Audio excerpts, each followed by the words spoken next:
Assalamualaikum warahmatullahi wabarakatuh. Para pemirsa, biar logika berpikir kita ini lurus dan terukur, maka perlu patokan dan titik tolak bagi kita dalam melanjutkan pembicaraan tentang Yusuf Mansur. Karena ada begini, ini Yusuf Mansur ikut tabligh misalnya. Dia ke Thailand, itu masih ditagih nggak utang sama dia? Atau kasusnya lanjut terus nggak? Gitu. Katakanlah dia misalnya aneh sudah dipanggil oleh Raja Salman atau Muhammad bin Salman, naik haji kagak ada cerita lagi udah gitu. Itu kan versi dia. Kita dah tobat lu maafin ya. Itu kan versi Yusuf Mansur yang menginginkan supaya kasus ini jangan terus dilanjutkan.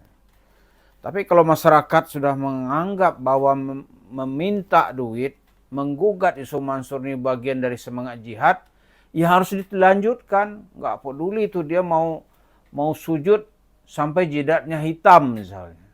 Dia mau puasa terus menerus selama setahun. Itu nggak ada urusan. Dia katakanlah dia salat tahajud sampai membaca ayat Al-Quran setiap malam 1 juz. Lanjutin nggak? Mari kita lihat argumen yang ada di dalam sejarah Islam. Barangkali kita masih ingat ya, dalam sejarah Islam itu, kalau di zaman Nabi mungkin ya lebih terkontrol karena ada Nabi. Tapi setelah Nabi tidak ada, mulai ada friksi-friksi di kalangan para pengikutnya. Dan nanti pertumpahan darah itu tidak terhindarkan lagi dalam Islam ketika terjadinya pembunuhan terhadap Utsman. Lalu diiringi dengan peristiwa perperangan yang maha dahsyat antara Ali dan Muawiyah atau Muawiyah menantang Ali yang kita kenal dalam sejarah yaitu Perang Siffin. Tapi kemudian cerita itu tidak selesai sampai di situ. Setelah kepemimpinan berada di tangan Muawiyah, umat Islam relatif bersatu. Tapi kemudian Muawiyah mewariskan kekuasaan Islam yang demokratis, egaliter ini diwariskan kepada anaknya. Jadi dia mengangkat dirinya sebagai raja gitu. Atau malik, awal malik fil Islam. Yaitu Muawiyah Ibnu Abi Sufyan. Diangkatlah anaknya yang bernama Yazid bin Muawiyah. Nah, di sini terjadi pertentangan yang sangat hebat. Bahkan nanti dalam episode sejarah itu terbunuhnya Husain bin Ali bin Abi Thalib di Karbala pada 10 Muharram. Nah, yang menjadi perhatian kita adalah dalam politik itu kan siapa yang menang dialah yang benar. Maka para penantangnya dianggap sebagai bughat. Yang disebut dalam bahasa Arab itu dengan ta'ifah baghiyah. Ali menyebut Muawiyah itu sebagai ta'ifah baghiyah. Kelompok pemberontak. Gitu. Tapi nanti Muawiyah bisa berdamai dengan Hasan bin Ali. Maka Muawiyah tidak lagi disebut sebagai pemberontak, malah dia dijadikan sebagai Amirul Mukminin.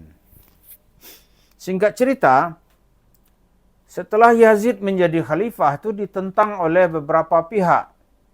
Apakah itu dari kelompok Husain bin Ali atau juga anak dari Zubair bin Awam yang bernama Abdullah ibnu Zubair. Singkat cerita terjadilah perperangan. Setelah Yazid meninggal, yang naik menjadi khalifah itu adalah Abdul Malik bin Marwan. Maka Abdul Malik bin Marwan perlu melakukan konsolidasi politik, maka semua yang tidak mau berbaiat dianggap sebagai musuh. Lalu diangkatlah panglimanya untuk membersihkan para pemberontak ini yang dikenal dengan Hujat bin Yusuf. Hujat bin Yusuf ini terkenal sebagai panglima yang sangat keras, tegas, bahkan dalam hal-hal tertentu juga sangat sadis. Terjadilah perperangan antara Hujat bin Yusuf dengan Abdullah bin Zubair. Abdullah bin Zubair terdesak, maka dia lari ke Ka'bah. Oleh Hujat bin Yusuf itu dikejar terus sampai nanti dinding Ka'bah itu terkena senjata dari Hujat bin Yusuf. Akhirnya Abdullah ibnu Zubair ini tertangkap dan itu seperti disalib lah ya.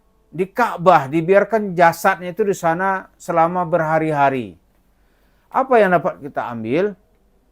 Ini dalam peristiwa pemberontakan atau perperangan dalam rangka menegakkan stabilitas dan keamanan, begitu juga keadilan, ya orang lari ke Ka'bah pun tetap aja dikejar gitu. Nggak ada tuh, dia udah masuk Ka'bah selesai, ini kan tempat yang aman. Enggak. Dalam sejarah kemudian dia dikejar terus. Apa artinya semua ini? Ini keadilan itu ditegakkan terus. Harus ditegakkan. Nah, melawan Yusuf Mansur oleh masyarakat sekarang ini dianggap sebagai bahagian jihad. Ya nggak ada urusan dia mau sedang tabligh ke, tetap gitu. Kejar terus gitu. Oh dia sudah sedang khuruj. Nggak ada urusan, kita kan udah muat bikin video lu tujuan khurujnya apa. Nggak ada urusan dalam kajian hukum. Yang jelas kasus dengan dia harus dilanjutkan. Oh dia sedang naik haji ya nggak ada urusan. Bagaimana kalau dia sedang berdoa di kuburan gitu? Ya terus saja. Atau dia lagi, misal ya, dia lagi dengan siapa itu dulu yang perempuan yang katanya istrinya tuh ya, si simpanannya. Dia dengan simpanannya di Sukabumi misalnya ya. Kejar terus nggak? Kejar terus. Sedangkan dia sedang memeluk Ka'bah saja, itu putusan hukum tidak akan mempengaruhinya. Nggak ada. Terus kalau dia misalnya nih menjerit-jerit, bantuan aneh, terus warung steaknya tetap dipersoalkan nggak? Karena dalam materi gugatan itu termasuk karena uang sedekah atau uang bisnis batubara yang dikenal dengan Jabal Nur itu kan diduga kuat gitu. Itu kan dia belikan ke warung steak itu uangnya. Karena itu hanya dalam beberapa bulan usaha Jabal Nur ini ya langsung bangkrut. Dia menghilang lalu melontarkan fitnah di mana-mana gitu. Lalu nanti kalau sekiranya putusan pengadilan ini termasuk di antara daftar list yang harus digugat gitu. Itu nggak ada urusan Yusuf Mansur mau lari ke Tarim kah? Mau sedang sungkem kepada Habib di Tarim misalnya ini. Yang jualan cerita cucu Nabi misalnya. Nggak ada urusan. Orang tetap akan mempersoalkannya. Karena ini dianggap sebagai bahagian dari masyarakat yang sedang menuntut dengan menggunakan semangat jihad. Jadi ya nggak ada urusan gitu. Kita akan kejar terus. Mau sedang berdoa kayak, mau sedang haji kayak, mau sedang khataman Quran di Masjidil Haram. Kasusnya harus tetap dilanjutkan. Dalam cerita sahabat tadi aja, orang lagi di Ka'bah juga perang tetap dijalankan.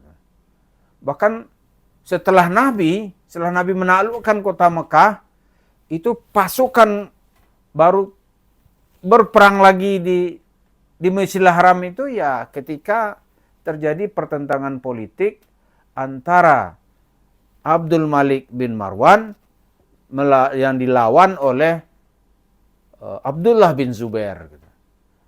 Itu contoh yang besar ya. Apalagi ini hanya cerita ini penggelapan gitu, penggelapan dana investasi. Atau ini cerita yang dituduhkan penipuan gitu. Itu kecil sekali. Nggak ada urusan dia lagi khuruj, nggak ada itu, kejar terus. Oh dia misalnya lagi di kuburan gitu.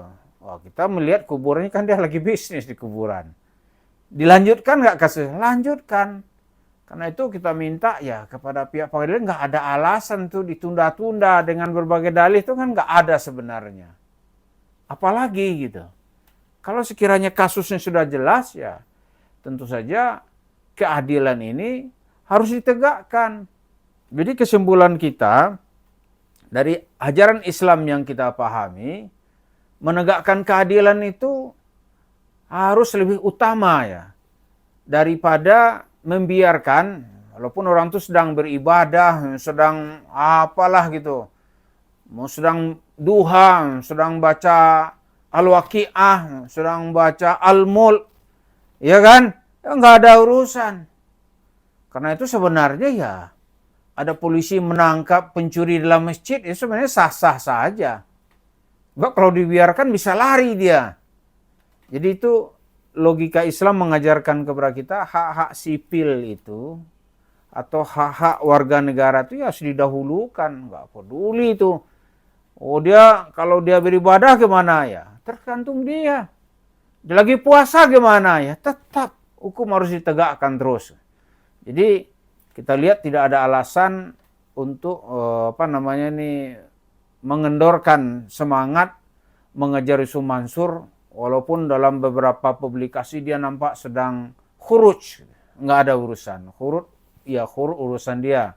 Masalah hukumnya dengan masyarakat harus berjalan sebagaimana yang diatur oleh perundang-undangan. Jadi terus sajalah para jemaah yang sudah naik semangat ini untuk terus mempersoalkan isu Mansur sampai hak-haknya dikembalikan dan keadilan terjadi di tengah-tengah umat Islam. Terima kasih. Assalamualaikum warahmatullahi wabarakatuh.